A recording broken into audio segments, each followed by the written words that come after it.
Hello, everyone. I'm here at the First Pacific Leadership Academy in Antipolo. As you can see, there's nature everywhere. I just finished giving a storytelling workshop to financial advisors. I just wanted to share that moment with you because it's very surreal to me. Because I remember how scared I was of public speaking. The first time that I spoke to a large group was back in college, and I was giving instructions for the entrance exams of freshmen. And I remember I was so scared and nervous that I turned my back to them while writing on the board. And I could hear someone say, "Ano daw?"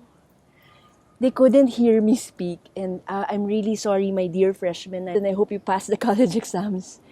But fast forward to today, I've spoken to quite a number of groups, and I'm amazed at that now I can enjoy it, and I still feel a little bit nervous at the beginning, but that nervousness turns to excitement.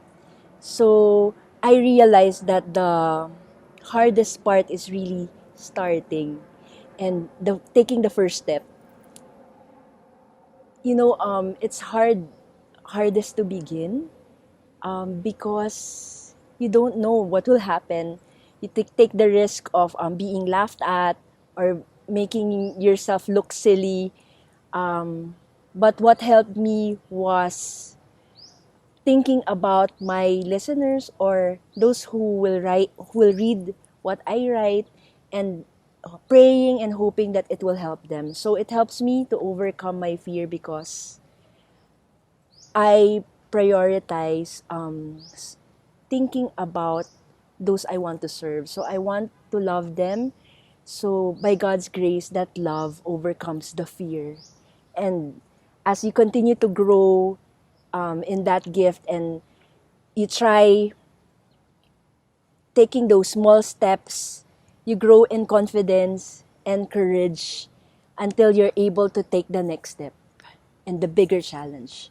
I remember also recently, just last week, my friends and I went to Boracay and we did this cliff diving.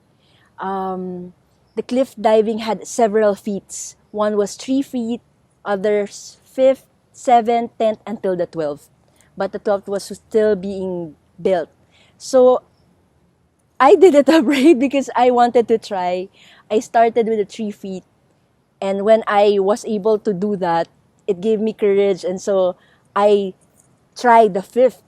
And it was really, really scary because at some point of that ledge or that diving board, you no longer have anything to hold on to. But I could see someone down who was ready to catch me or save me after I dive. So that gave me confidence and courage. It's the same way with God, I think. We don't see Him, but when we take the first step, even when we do it afraid, God is there to catch us and meet us where we are and lead us to where He wants us to go. But first, we need to take that step of faith because that's our part. And God rewards faith, as we always hear in the Gospels. Um, the prerequisite for healing or miracles is faith. So when you take that step of faith, God meets you with His support and with His love and with His miracles. Of course, God loves you. Even if you don't take that step of faith, He loves you unconditionally. But He wants you to do it because He wants you to grow and become the person that He wants you to be. So every time you take on a small challenge or every time you do it afraid, you grow in confidence and in courage so that you have inner strength to face the next challenge. So whenever we do not grab or accept the challenge, we don't move forward, and when we don't change, we die.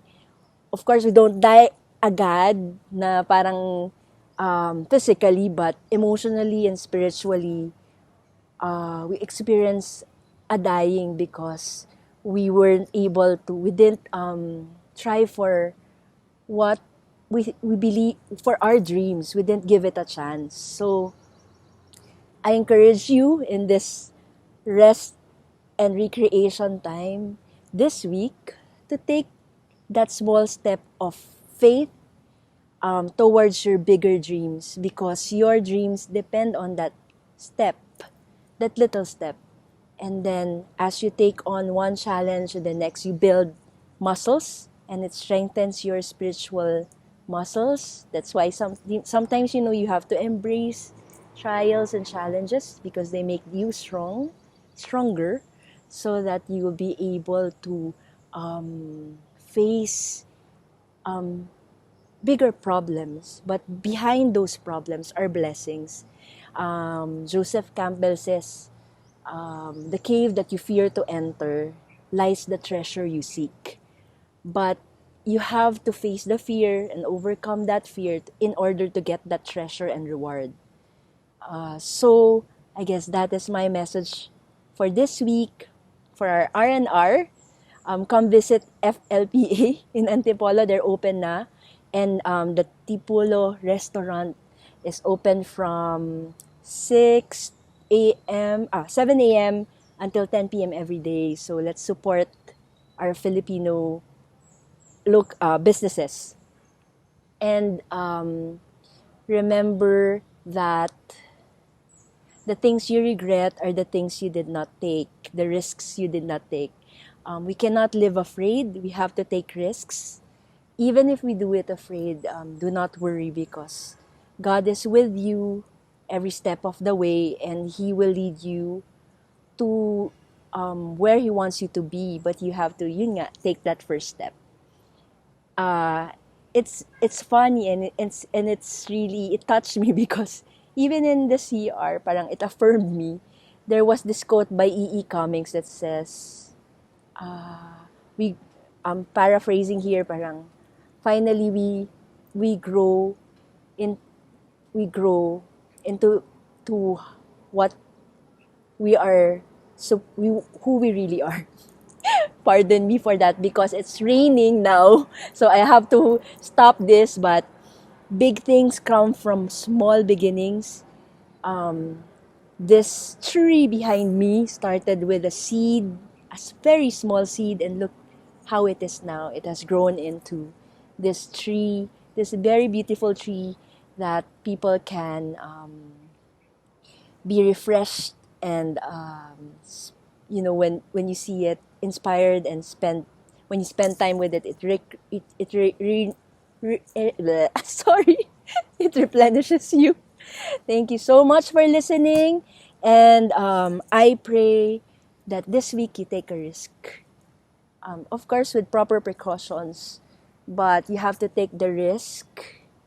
There is no certainty, but you will never know unless you try. And when you fail, at least you don't have regrets, and also you learn lessons. So there are no failures, just lessons to be learned. And those lessons will help you succeed in your next challenge. Thank you very much. Have a good R&R. Bye.